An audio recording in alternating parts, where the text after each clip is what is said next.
सहारा enterprises तुमच्या स्वप्नातली गाडी आता कमी किमतीत. इचलकरंजी शहरालगत असलेल्या कबनूर चंदूर रोडवर कोन्नूर पार्कमधल्या सहारा एंटरप्राइजेस इथं पश्चिम महाराष्ट्रातली विविध बँका आणि फायनान्स कंपन्यांनी जप्त केलेल्या जुन्या दुचाकी आणि चारचाकी गाड्यांची विक्री केली जाते. शोरूम किमतीपेक्षा 25 ते 50% कमी दरात, उत्तम स्थितीत आणि संपूर्ण कागदपत्रांसह त्वरित डिलिव्हरी. दुचाकी 20,000 पासून पुढं तर चारचाकी 50,000 पुढं. आपल्या पसंतीची कार किंवा बाईक आता अगदी परवडणाऱ्या दरात घेऊन जा. विश्वास, पारदर्शक व्यवहार आणि उत्तम सेवा हेच आमचं वैशिष्ट्य. पत्ता Konnur park, Kabnoor Chandur road, Ichalkaranji. Proprietor Rajubhai आजगर.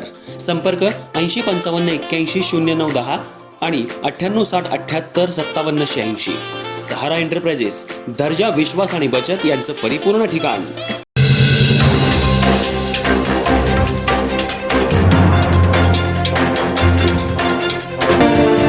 नगररचना योजनेतल्या मिळकतींची भूमापन अधिकाऱ्यांकडून मोजणी करून अंतिम नकाशा तयार करून मालमत्ता धारकाला कब्जेपट्टी दिल्यास मिळकतींवरील क1चा शेरा काढणं ही केवळ औपचारिकता उरणार आहे. असं असताना आमदार राहुल आवाडे यांनी महसूल मंत्र्यांची चर्चा करून हा प्रस्ताव कॅबिनेट समोर घेणार असल्याचं सांगत नगररचना योजनेतल्या मिळकतधारकांची दिशाभूल करण्याचं काम केलंय, अशी टीका माजी उपनगराध्यक्ष प्रकाश मोरबाळे यांनी पत्रकार परिषदेत केली. इचलकरंजी नगररचना योजना क्रमांक 1 आणि 2 ही 1973 साली लागू झाली. त्याची अंमलबजावणी 1975 पर्यंत होणं आवश्यक होतं, पण प्रशासनाच्या दिरंगाईमुळे हे होऊ शकलं नाही. दरम्यानच्या काळात भूखंडधारकांच्या अज्ञानामुळे जमिनीचे अनधिकृत तुकडे पडून खरेदी विक्री झाली. अशा एकूण 35,000 मिळकती आहेत. या योजनेतील भूखंड फेरबदल करण्यासाठी सासवी इंजिनिअरिंग पुणे यांच्याकडून मोजणी करण्याची वर्क ऑर्डर देण्यात आली, पण नगररचना आणि महसूल खात्यामध्ये समन्वय नसल्यामुळे हे काम रेंगाळत पडले. भूखंडधारकांना कब्जेपट्टी दिली नसल्यानं जमिनीची खरेदी विक्री, बांधकाम परवाने, बँक कर्ज, प्रधानमंत्री आवास योजना मिळवायला अडचणी येत आहेत. या पार्श्वभूमीवर आमदार राहुल आवाडे यांनी महापौर उदय धातुंडे यांच्यासह महापालिकेच्या अधिकाऱ्यांसमवेत महसूल मंत्री चंद्रशेखर बावनकुळे यांची भेट घेतल्याचं समजतं. यावेळी इचलकरंजी हद्दीतील प्रलंबित असलेल्या हजारो मिळकतींवरील क1 शेरा हटवण्यासाठी सविस्तर प्रस्ताव तातडीनं कॅबिनेटसमोर सादर करावा असे निर्देश मंत्री बावनकुळे यांनी संबंधित अधिकाऱ्यांना दिल्यानं क1चा शेरा हटण्याचा मार्ग मोकळा झाल्याचं सांगण्यात आलंय. वास्तविक पाहता जोपर्यंत नगररचना योजनेतील मालमत्ता धारकांना जमिनीची कब्जेपट्टी मिळत नाही तोपर्यंत प्रॉपर्टी कार्डावरील क1 शेरा कमी करता येणार नाही. त्यासाठी तत्कालीन नगर परिषदेनं सारथी इंजिनियर पुणे यांच्याकडून योजनेतील मिळकतींचे तयार केलेले नकाशे महसूल खात्याकडून प्रमाणित करण्यात यावेत. जर त्याला महसूल खातं मान्यता देत नसेल तर शासनाकडून भूमापन अधिकाऱ्यांना आदेश देऊन त्याची फी महापालिकेनं भरत मालमत्तांची मोजणी करून घेतल्यास क1चा शेरा कमी करणं ही केवळ औपचारिकता उरणार आहे. असं असताना आमदारांसह शिष्टमंडळानं महसूल मंत्र्यांची भेट घेतली. त्यांनी थेट कॅबिनेट समोर प्रस्ताव पाठवण्याचे निर्देश संबंधित अधिकाऱ्यांना दिल्याचं सांगितलं. या प्रस्तावाला तात्काळ मंजुरी मिळणार असल्याचं सांगत आमदार राहुल आवाडे यांनी मालमत्ता धारकांची दिशाभूल करण्याचं काम केलं असल्याचं मोरबाळे यांनी सांगितलं. याबाबत आमदार राहुल आवाडे यांच्याशी तसंच अन्य अधिकाऱ्यांशी जनतेच्या हितासाठी कधीही खुली चर्चा करण्यास तयार आहे असं आव्हानही मोरबाळे यांनी दिलंय. 3 दिवसापूर्वी स्थानिक वृत्तपत्रामध्ये बातम्या प्रसिद्ध झाल्या की राज्याचे महसूल मंत्री बावनकुळे साहेब यांच्यासमोर मीटिंग झाली आणि त्यामध्ये क1 शेरा काढण्यासाठी जिल्हाधिकाऱ्यांमार्फत प्रस्ताव पाठवावा, तो आम्ही कॅबिनेटमध्ये घेतो. वास्तविक बघायला गेलं तर नगररचना खातं आणि महसूल खातं ह्या वेगवेगळ्या बाबी आहेत. नगररचना खात्याचं काम आहे की जमिनीचे विकास करणे, म्हणजे जमिनीचं रेखांकन, नकाशे तयार करणे, उपविभागणी करणे, बांधकाम परवाना देणे.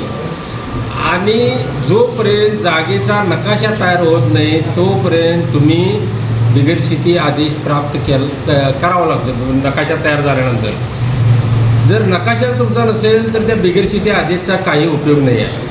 आता 2022ला शासनाने एक परिपत्रक काढलं 42(अ)(ब) क नुसार तुम्हाला बिगरशिती आपल्या तहसीलदाराने करून द्यावी. कारण नुसता आदेश घेतल्यानंतर तुम्हाला बांधकाम परवानी, जागेचा जर तुमच्याकडे नकाशा नसला तर बांधकाम परवानी मिळणार आहे का?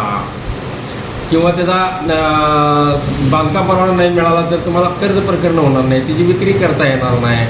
तर जे हे आहे तर जे शारती इंजिनियर पुणेला 2003च्या ठरावानं आपण स्कीम व्हेरिफिकेशनचा जो ठराव केलेला आहे नगररचना अधिनियम 1966मधील कलम 92नुसार फेरबदल करण्यासाठी, त्याच्यानंतर आपण सारथी इंजिनियर्स पुणे यांना जे टेंडर काढून दिलेलं आहे, खाजगी मक्तेदारानं हे मोजणी पण केली, परंतु नगररचना खाते आणि महसूल खात्याला समन्वय नसल्यामुळं की खाजगी मक्तेदारांनी मोजलेले जे नकाशे आहेत ते आम्ही आधी प्रमाणित करून देणार नाही असं महसूल खात्यानं कळवलं. बऱ्याच वेळा याच्यावर मिटिंग झाल्या. बाळासाहेब थोरात साहेब असतील, नारायण राणे साहेब असतील, सुनील तटकरे साहेब असतील, राजेश टोपे साहेब असतील, रणजित पाटील साहेब असतील, त्यावेळेला वेगवेगळे या झालेल्या आहेत.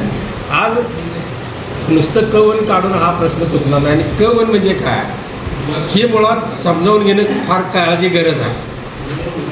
आणि जोपर्यंत तुमच्या जागेचं नकाशे तयार होत नाही तोपर्यंत त्या क1ला काय अधिकार नाही. आणि माझं वैयक्तिक मत असं आहे की आपण मंत्रिमंडळाकडे जाण्याची आवश्यकताच नाही. इथल्या इथं स्थानिक पातळीवरच आम्ही हा प्रश्न सोडवू शकतो. हे जे काही पेपरला बातम्या येतात त्याच्यामुळं लोकांचा गैरसमज होतो आहे. आमदारांनी जनतेची दिशाभूल करू नये. त्यासाठी जे काही तज्ज्ञ अधिकारी आहेत त्यांच्यासंगत चर्चा खरोखरच जर यांची मानसिकता असेल, या इचलकरंजी गावाचा प्रश्न सोडवायचा असेल, या योजनेमध्ये जवळजवळ 35,000 मिळकती येतात आणि हा गावाचा प्रश्न जर कायमपणे निकालात काढायचा असेल तर शासनाकडले जे अधिकारी आहेत, कारण ते काय असतं ज्या वेळेला मिटिंग होत्यात मंत्रिमंडळासमोर, मंत्र्यांच्या समोर, त्यावेळेला ते अधिकारी बोलू शकत नाही. त्याच्यामुळं लोकप्रतिनिधीनं ते त्यांची बाजू समजावून घ्यावी आणि त्या पद्धतीने जर नियोजन केलं आणि खाजगी मक्तेदारांकडून मोजणी केलेलं नकाशे जर महसूल खात्याला मान्य नसतील तर माझं एक मत आहे की नगरपालिकेनं त्याच्याबद्दल मोजणीची काही जी फी असेल ती तुम्ही भूमापन कार्यालयाकडे भरावी आणि सरकारी मोजणी करून घ्यावी. आणि जोपर्यंत नकाशे तयार होत नाही तोपर्यंत हा क1चा प्रश्न निकालात निघणार नाही. आणि हा प्रश्न फक्त नगररचना योजनेमधील मिळकतधारकांना काय ते विकास योजनेमधील मिळकतधारकांना क1 काढता येते. कारण ज्या वेळेला गुंठे होत्या त्यावेळेला आपण जिल्हाधिकाऱ्यांकडनं किंवा संबंधित महसूल खात्याकडनं आदेश घेतल्यानंतर करता येते. खरं नगररचना खात्याला गुंठेवारी कायदा नगररचना योजनेमधील मिळकतींना गुंठेवारी कायदा लागू नसल्यामुळं स्कीम व्हेरिएशन करणे जी 2003ला तत्कालीन नगरपालिकेने जे ठराव केलेला आहे त्या ठरावाची अंमलबजावणी प्रभावीपणे जोपर्यंत होत नाही तोपर्यंत हा क1चा प्रश्न निकालात निघत नाही. आणि मंत्रिमंडळाने इथं चर्चा करायचा हा काय विषय नाही आहे. गाव पातळीवर सगळेजण विचारांना आपण हा करू शकतो आहे. संबंधित जे अधिकारी आहेत जी त्यातले तज्ज्ञ आहेत त्यांच्याकडनं मार्गदर्शन घ्यावं किंवा त्यांच्याकडनं माहिती घ्यावी डीपमध्ये जाऊन आणि हा प्रश्न कायमपणे निकालात काढावा. मला कुणाबद्दलही राग द्वेष अहंकार काही नाही आहे. जनतेच्या प्रश्नासाठी सातत्यानं आपण हा लढा देत राहणार आहे आणि जे काही सत्य आहे ते समाजासमोर योजनेतील मिळकतधारकासमोर जावावं म्हणून मी पत्रकार बैठक घेतलेली.